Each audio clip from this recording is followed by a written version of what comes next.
সর্ষে ইলিশ আর কখনোই তিতা লাগবে না। আজকে তিতা না হওয়ার টিপস সহ সঠিকভাবে সর্ষে ইলিশ রান্নার A to Z সব কিছুই আপনাদের সাথে শেয়ার করব।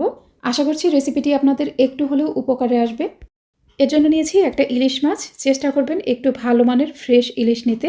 মাছটাকে কেটে ধুয়ে তারপর আমার প্রয়োজন মতো মাছ নিয়ে নিব। আজকে 4 পিস ইলিশ মাছ দিয়ে আমি সর্ষে ইলিশ রান্না করব। মাছের গায়ে কিন্তু কোনো পানি থাকা যাবে না। তো মাছের পিসগুলো কিন্তু একটু বড় বড় সাইজের, তাই 1/3 চা চামচ দিয়ে দিলাম হলুদের গুঁড়া ও 1/3 চা চামচ দিয়ে দিলাম মরিচের গুঁড়া। তারপর স্বাদমতো লবণ দিয়ে মাছের সাথে মশলাটাকে ভালোভাবে মেখে নিতে হবে। মাছের গায়ে মশলাটা ভালোভাবে মেখে মাছগুলোকে রেস্টে রাখবো প্রায় 10 মিনিটের মতো। আজকে সরিষা ইলিশ রান্নার জন্য আমি 2 ধরনের সরিষা নিয়েছি। একটা হচ্ছে হলুদ সরিষা আর একটা কালো সরিষা। সর্ষে ইলিশ রান্নার ক্ষেত্রে কিছু গুরুত্বপূর্ণ টিপস আমি আপনাদেরকে দিব। দেখা যায় আমাদের ঘরে অনেক দিনের পুরনো সরিষা থাকে। এই পুরনো সরিষা ব্যবহার করার ফলেই এটা খেতে তিতা লাগে। তাই চেষ্টা করবেন সরিষা ইলিশ রান্না করার সময় এই বছরের ফ্রেশ সরিষা নিতে, তাহলে কিন্তু এটা তিতা লাগার চান্স থাকবে না। হলুদ সরিষার ঝাঁজ একটু কম হয় আর কালো সরিষার ঝাঁজ একটু বেশি হয়। তাই আমি 4 পিস মাছের জন্য 4 টেবিল চামচ নিয়ে নিলাম হলুদ সরিষা ও 2 টেবিল চামচ নিয়ে নিব কালো সরিষা। অবশ্যই হলুদ সরিষার পরিমাণটা বেশি দিবেন, কালো সরিষার পরিমাণ কম দিবেন। এই 2 ধরনের সরিষা দিয়ে সরিষা ইলিশ রান্না করলে কিন্তু টেস্ট অনেক ভালো আসবে। এখন এই সরিষার মাঝে পর্যাপ্ত পরিমাণ পানি দিয়ে এগুলো ভিজিয়ে রাখবো কমপক্ষে 1 ঘন্টার মতো। অবশ্যই এগুলো 1 ঘন্টা পানিতে ভিজিয়ে রাখবেন। পানিতে ভিজিয়ে রাখলে সরিষার তিতো ভাব অনেকটাই চলে যাবে। 1 ঘন্টা পর সরিষা ভালোভাবে ধুয়ে তারপর একটা ব্লেন্ডার জাগে নিয়ে নিব। চাইলে শিলপাটাতেও বেটে নেওয়া যাবে। এরপর আমি এখানে প্রয়োজন মতো লবণ দিয়ে দিলাম, কয়েকটি কাঁচামরিচ দিলাম। এই কাঁচামরিচ ও লবণ দিয়ে পেস্ট করার ফলেও কিন্তু সরিষার তেতো ভাব অনেকটাই চলে যায়। এখন এখানে পরিমাণ মতো পানি দিয়ে মিহি করে পেস্ট করে নিব। এই সরিষা অবশ্যই খুব মিহি করে পেস্ট করে নেবেন। খেয়াল রাখবেন এখানে যেন কোনো সরিষাই আধ ভাঙা টাইপের না থাকে। একদম মিহি করে পেস্ট করে নিতে হবে। এই পেস্ট করে নেওয়া সরিষাটাকে একটা বাটিতে নিয়ে নিলাম। এখন ব্লেন্ডার জারটা ধুয়ে এখানে প্রয়োজন মতো পানি দিয়ে দিব। আপনি সরিষা ইলিশে কতটুকু গ্রেভি রাখতে চান সেই অনুযায়ী এখানে পানি দিয়ে দিবেন। এই পেস্ট করা সরিষার সাথে পানি ভালোভাবে মিশিয়ে নিতে হবে। সরিষা ইলিশ রান্নার জন্য অবশ্যই সরিষার তেলটাই ব্যবহার করতে হবে। আমি এখানে হাফ কাপের থেকে একটু কম দিয়ে দিলাম সরিষার তেল। এই রান্নায় তেলের পরিমাণ একটু বেশি দিবেন। ফোড়নের জন্য দিয়ে দিলাম অল্প একটু কালো জিরা। সরিষা ইলিশ রান্নায় অল্প একটু কালো জিরার ফোড়ন দিলে খুব সুন্দর একটা সুঘ্রাণ পাওয়া যায়। কালো জিরা একটু ফুটে ওঠার পর চুলার আঁচ কমিয়ে দিব।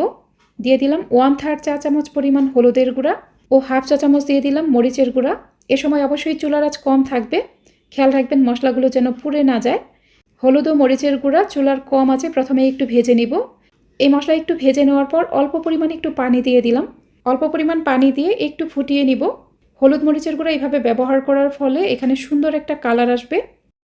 এরপর এখানে ম্যারিনেট করা ইলিশ মাছের পিসগুলো দিয়ে দিলাম।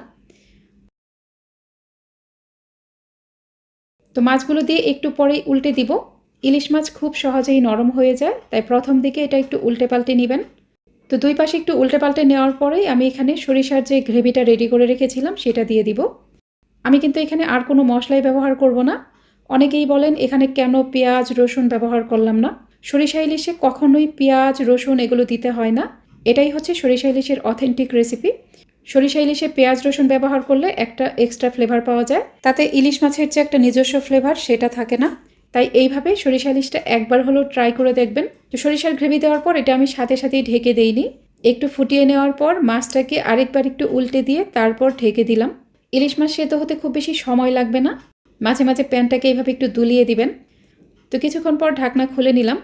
তো মাছটাকে এভাবে একটু আলতো করে করে নেড়ে দিবেন। খেয়াল রাখবেন যেন ভেঙে না যায়। এ পর্যায়ে কয়েকটি আস্ত কাঁচামরিচ দিয়ে দিলাম।